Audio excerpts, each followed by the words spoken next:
Hey guys, welcome back to the channel. तो आज की इस वीडियो में मैं बात करूंगा रिज़ल्ट के ऊपर। मैं अपना रिज़ल्ट के मार्क्स बताऊंगा सबसे पहले, फिर हम बात करेंगे जो फ़ोटोज़ आने वाली है अपनी ड्राइंग की पता चलेगी उसके बारे में बात करेंगे। आपके जो आपके इंटरमीडिएट के मार्क्स कब ऐड होंगे इसके बारे में भी बात करेंगे। उसके बाद मैं इस टॉपिक पर थोड़ा बात करूँगा कि बहुत लोग बोल रहे कि भाई मुझे इतने मार्क्स मिले, 70 मिले, 80 मिले, 60 मिले, तो मेरा गवर्नमेंट कॉलेज में हो जाएगा क्या या फिर प्राइवेट में हो जाएगा क्या। तो उस बारे में थोड़ी सी बात करेंगे। और उसके बाद मैं कौन सा कॉलेज सिलेक्ट करने वाला हूँ, मैं क्या करने वाला हूँ आगे, उसके बारे में भी बात करेंगे। ठीक है, तो वीडियो को ध्यान से देखना, शायद आपको हेल्पफुल रहेगी तो यार कमेंट करके ज़रूर बताना। और मैं देख रहा हूँ कि बहुत सारे लोग सब्सक्राइब नहीं कर रहे, तो भाई अगर नहीं किए हो अभी तक तो सब्सक्राइब कर देना चैनल को, उससे थोड़ा मोटिवेशन मिलता है और आपके लिए वीडियोस लाने के लिए। ठीक है, तो बिना टाइम वेस्ट किए वीडियो को आगे बढ़ाता हूँ और अपना रिज़ल्ट सबसे पहले आपको दिखाता हूँ। तो गाइस, ये है मेरा MAHAAC CET का रिज़ल्ट 2022।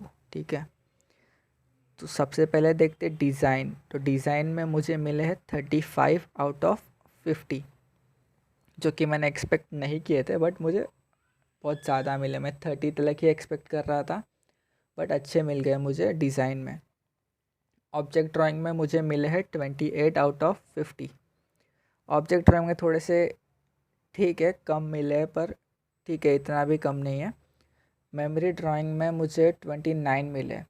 तो मेमोरी ड्राइंग का कुछ ऐसे था कि मैं एक्सपेक्ट कर रहा था कि मुझे सबसे ज़्यादा मेमोरी ड्राइंग में ही मिलेंगे, क्योंकि मैंने पता नहीं क्यों मुझे वो ड्राइंग बहुत ज़्यादा पसंद आई थी। शायद चेक करने वाले को उतनी पसंद नहीं आई, मुझे एग्जैक्टली पता नहीं क्या हुआ है, लेकिन मेमोरी ड्राइंग से मुझे बहुत ज़्यादा उम्मीद थी और मुझे लग रहा था कि मैं इसमें बहुत ज़्यादा स्कोर कर पाऊँगा, बट फिर भी 29 तक ही मैं पहुंच पाया। मैं इससे थोड़ी सी ज़्यादा 35 तक तो एटलीस्ट एक्सपेक्ट कर रहा था, बट ठीक है। अभी जो ड्राइंग आई नहीं है, एक्चुअली मुझे आपको मेरे ड्राइंग के जो फ़ोटोज़ थे उसके साथ में दिखाना था, तो मैं शायद आपसे भी पूछ पाता कि क्या इसके हिसाब से ये मार्क्स सही है क्या।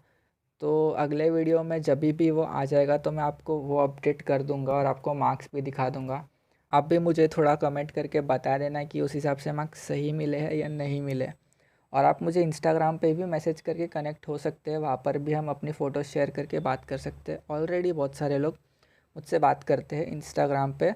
मैं अपनी इंस्टा आईडी अपने डिस्क्रिप्शन में दे दूंगा, तो आप वहाँ से जाके चेकआउट कर सकते हैं। तो नेक्स्ट जो है जनरल नॉलेज में मुझे 24 मिले हैं आउट ऑफ 40। ठीक है, तो ये ठीक है। मुझे जनरल नॉलेज इतना आइडिया नहीं था, जो भी मैंने खुद से ही तुक्के से ही, मैंने कुछ स्टडी नहीं किया था उसके बारे में। थोड़ी बहुत शायद पेंटिंग देखी थी, वो भी ढंग से मुझे याद नहीं थी। तो 24 मुझे बहुत अच्छे मिले मेरे हिसाब से।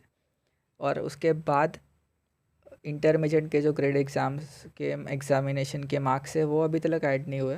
वो डॉक्यूमेंट वेरिफिकेशन के बाद ऐड हो जाएंगे, तो उसका भी वेट है कब होता है। नोटिफिकेशन अभी तक कुछ बताया नहीं है। उसके बाद टोटल देखते हैं, तो टोटल मुझे 116 मिले हैं आउट ऑफ 190। तो यार मैं आपको एक बात बताना चाहूँगा कि मेरा 12th का एग्ज़ाम हुआ था। उसके बाद मुझे 1 महीने पहले पता चला कि सीटी का भी एग्ज़ाम होता है आर्ट कॉलेज के लिए। मुझे पता नहीं था कि एंट्रेंस एग्ज़ाम देना कंपलसरी है, मुझे लगता था कि डायरेक्ट भी हो सकता है एडमिशन। तो मुझे 1 महीने पहले ही पता चला। मैंने बहुत मुश्किल से एक क्लास ढूंढा, एक सर के पास मैं जा रहा था। तो 1 महीना ही मैं गया, तो उसमें जितनी भी प्रैक्टिस मुझसे हो पाई उसके हिसाब से मुझे 116 मिले हैं। तो मैं बहुत खुश हूँ अपने आप से कि 116 मैंने कवर कर लिए, क्योंकि बहुत लोगों को मैंने देखा है कि वो first second attempt third attempt भी दे रहे हैं कुछ लोग, तो वो अभी जाके भी 130 या फिर 120 ऐसा स्कोर कर रहे हैं। तो उस हिसाब से मुझे मेरे मार्क्स ठीक लगे। ठीक है, तो मुझे मेरे मार्क्स इनफ लगे, मोर देन इनफ लगे। इससे थोड़ा ज़्यादा एक्सपेक्ट कर रहा था, बट ठीक है, इतना भी बुरा नहीं है। एंड फ़ोटोज़ की बात करते हैं, तो फ़ोटोज़ की लिंक अभी तक आई नहीं है। मैं उसका बहुत वेट कर रहा हूँ कब से। मुझे डाउट अपने सर से भी पूछना है कि इसमें मार्क्स सही मिले या नहीं। आप भी मुझे शेयर करके बात कर सकते हैं इंस्टाग्राम पे, मैं लिंक दे दूँगा, तो हम उस पर डिस्कस कर सकते हैं। और बात करते हैं ये मार्क्स कब ऐड होंगे, तो उसका भी मुझे वेट है। अभी तक कुछ अपडेट आया नहीं है, डॉक्यूमेंट वेरिफिकेशन कब कैसे होगा। तो उसका भी कुछ अपडेट आते ही मैं आपको बता दूँगा, ठीक है। इसके बाद मैं देख रहा था कि बहुत लोग कमेंट कर रहे हैं मुझे कि भाई मुझे 70 मिले, मुझे 60 मिले हैं, मेरा गवर्नमेंट कॉलेज में हो जाएगा क्या, या फिर कोई कोई पूछ रहे प्राइवेट में मेरा हो जाएगा क्या, मैं आउट ऑफ महाराष्ट्र से हूँ, यहाँ से हूँ। तो कैसा है ना गाइस, एक्चुअली जो एडमिशन प्रोसेस होता है ना वो तो मेरिट लिस्ट के हिसाब से ही होगा। तो हर साल जो मेरिट लिस्ट है वो डिफरेंट होती है, वो वेराई करती है एक दूसरे से, तो कभी कम भी होता है, कभी ज़्यादा भी होता है। तो ये डिपेंड करता है टोटली कि आपकी सीट आपको मिल पाएगी या नहीं, ये कोई फ़िक्स पता नहीं पाएगा आपको। आप कम मिले हैं तो आप बस ट्राई ही कर सकते हैं, हो भी सकता है, नहीं भी हो सकता है, ठीक है। तो आप कट ऑफ लिस्ट चेक कर सकते हैं बहुत सारे कॉलेजेस की। आपको पता नहीं है कट ऑफ लिस्ट तो मैं आप बता देना मुझे, मैं हर एक कैटेगरी वाइज उस पर भी एक वीडियो बना दूंगा अगर आप कमेंट करते हैं तो, ठीक है। तो कट ऑफ लिस्ट का भी एक वीडियो बना दूंगा, अगर आप चाहे तो आप मुझे कमेंट करके ज़रूर बताना।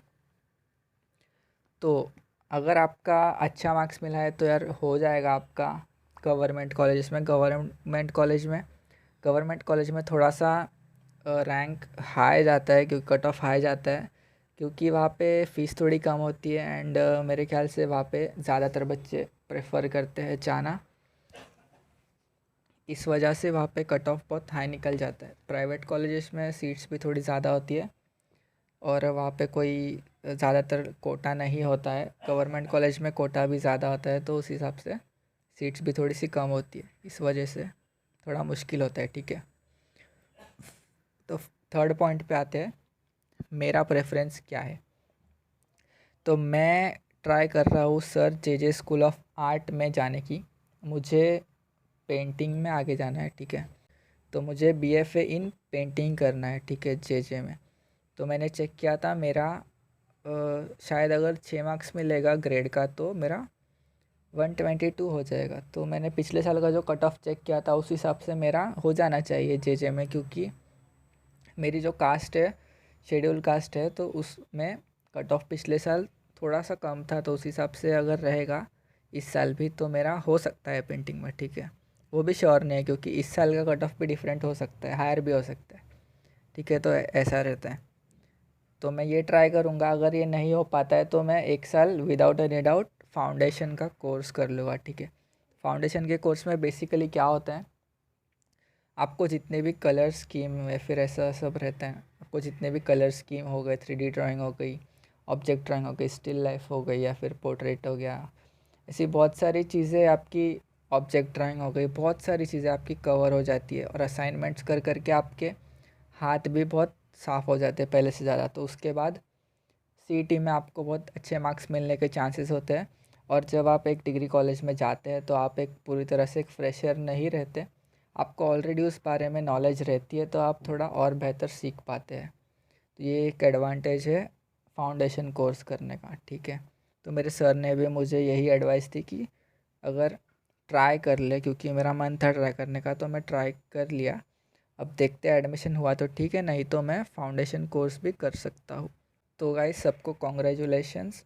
और आगे एडमिशन प्रोसेस वगैरह कुछ आता है अपडेट, फ़ोटोज़ का अपडेट आता है, सर्टिफिकेट का अपडेट आता है, तो मैं वीडियो डाल दूँगा तुरंत। या फिर इंटरमीडिएट के जो सर्टिफिकेट अपलोड करने हैं वो कब आएगा तो उसका भी मैं अपडेट कर दूँगा। और यार टेंशन मत लो गाइस, बहुत लोग कितने कितने साल ट्राई करते हैं, अगर आपको फर्स्ट अटेम्प्ट में नहीं हो रहा है तो टेंशन की कोई बात नहीं है।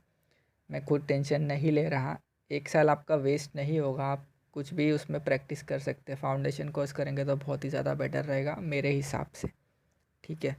तो तो गाइस सबको कॉन्ग्रेचुलेशंस, मिलते हैं अगले वीडियो में, तब तक के लिए बाय बाय।